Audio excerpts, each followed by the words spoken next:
Namibia terletak di Afrika Barat Daya. Gurun Namib membentang hampir 2000 km di sepanjang pantai. Ke utara, gurun dilintasi oleh beberapa lembah sungai yang kering. Salah satunya adalah lembah Huanin. Itu berjalan melalui gurun sejauh beberapa ratus kilometer dan berakhir di laut.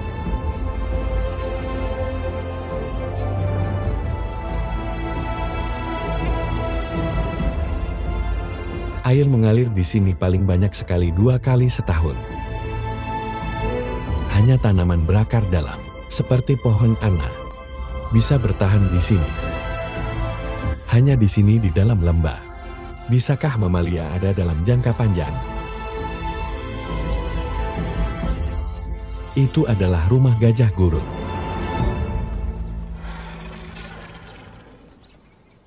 Berbeda dengan kerabat Afrika mereka yang lain, gajah gurun hidup secara khusus, kelompok keluarga kecil. Mereka sangat langka dan cara hidup mereka sangat istimewa, bahwa mereka berada di bawah pengawasan konstan para ilmuwan, yang juga memberi nama gajah.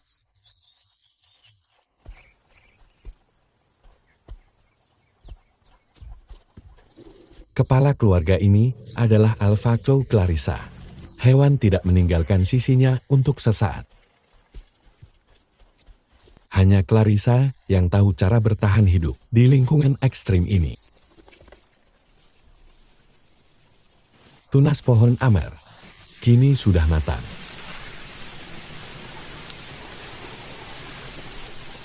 Polongnya mengandung biji yang kaya protein.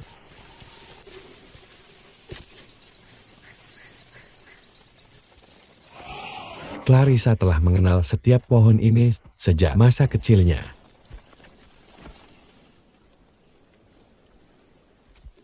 Bahkan Maya termuda mencoba pemotretan di sini. Namun kontrol ujung bagasi yang berpengalaman diperlukan. Lebih mudah baginya untuk mendapatkan protein yang dia butuhkan dari susu ibunya.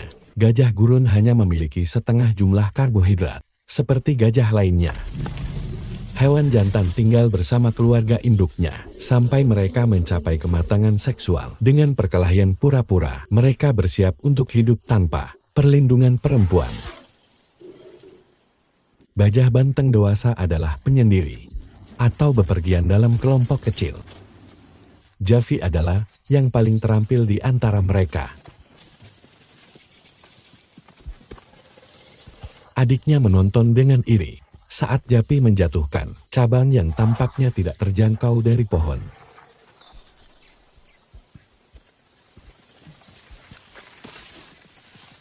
Di lembah Japi terkenal dengan trik seperti itu. Dia mempelajarinya dari ayahnya. Persahabatan antar gajah jantan ada batasnya. Japi tentu tidak mau berbagi cabangnya dengan adiknya.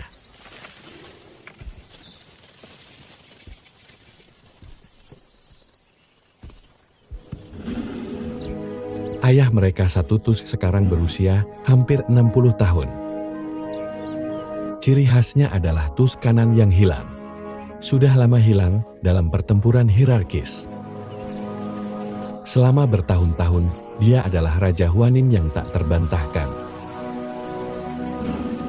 Sekarang dia hidup dalam pengasingan.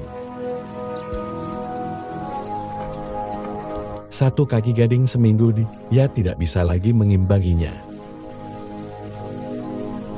Banteng yang menua sudah diawasi oleh serigala jantan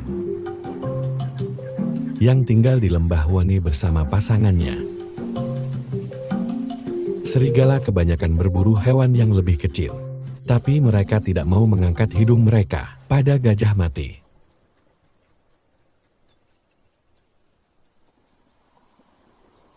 Di lembah samping, Clarissa telah menemukan sumber makanan lebih lanjut. Ada berbagai pilihan semak-semak dan rempah-rempah.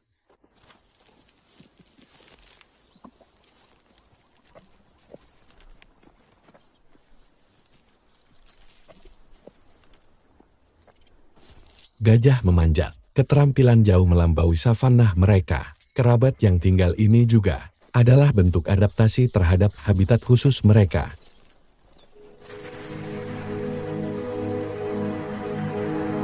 Gading yang lama akhirnya mencapai salah satu pohon ane di lembah Wanik. Tapi Clarissa dan rekan belum meninggalkan banyak untuk dia makan. Dia mati-matian mencari sesuatu bisa dimakan di sisa-sisa dengan sia-sia.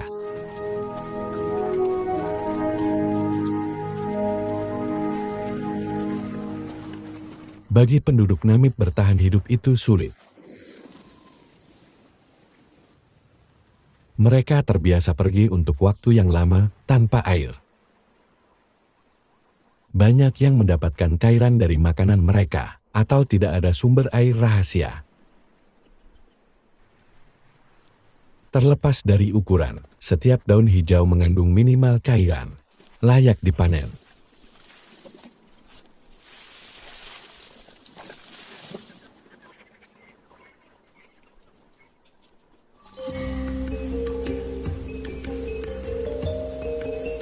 Di luar lembah sungai yang kering, hampir tidak ada vegetasi di sini. Hanya spesialis ekstrim yang bertahan. Kumbang gurun Namib tidak lebih besar dari kuku.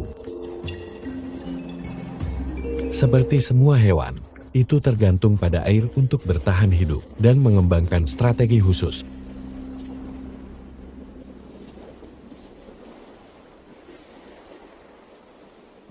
Bahkan jejak kelembaban terkecil di udara mengembun pada karapasnya. Pada waktunya terjadi penurunan yang kemudian mengalir langsung ke mulut kumbang. Cara hidup ini membatasi distribusi kumbang gurun ke bagian gurun yang melihat kabut. Tapi dari mana kabut itu berasal? Namib adalah salah satu dari beberapa gurun di dunia yang membentang ke laut. Arus Benguela yang dingin dari Antartika mendingin air laut dengan suhu 12 derajat Celcius. Ketika air mencapai daratan, itu menguap di udara gurun yang hangat.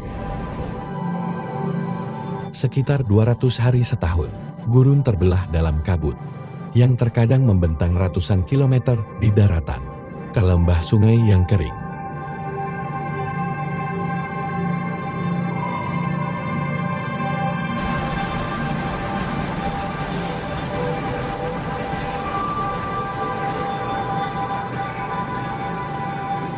Arus Benguela tidak hanya membawa kabut, itu juga kaya akan ikan.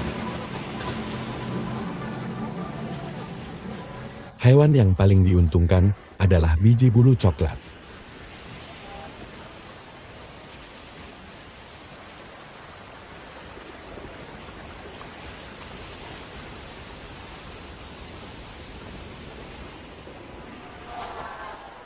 Koloni mereka sering menjadi rumah bagi 100.000 hewan.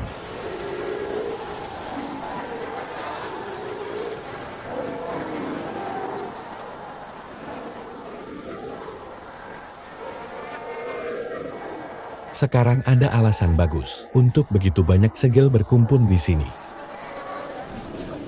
Musim kawin baru saja dimulai.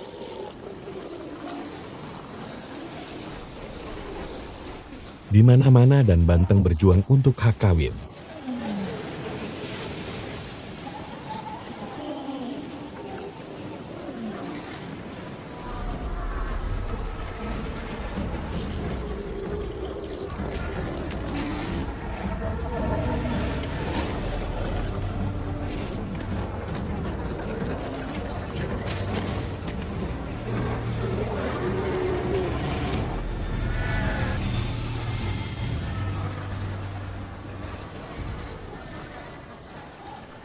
Yang terkuat menaklukkan seluruh hari, dan kemudian siripnya penuh.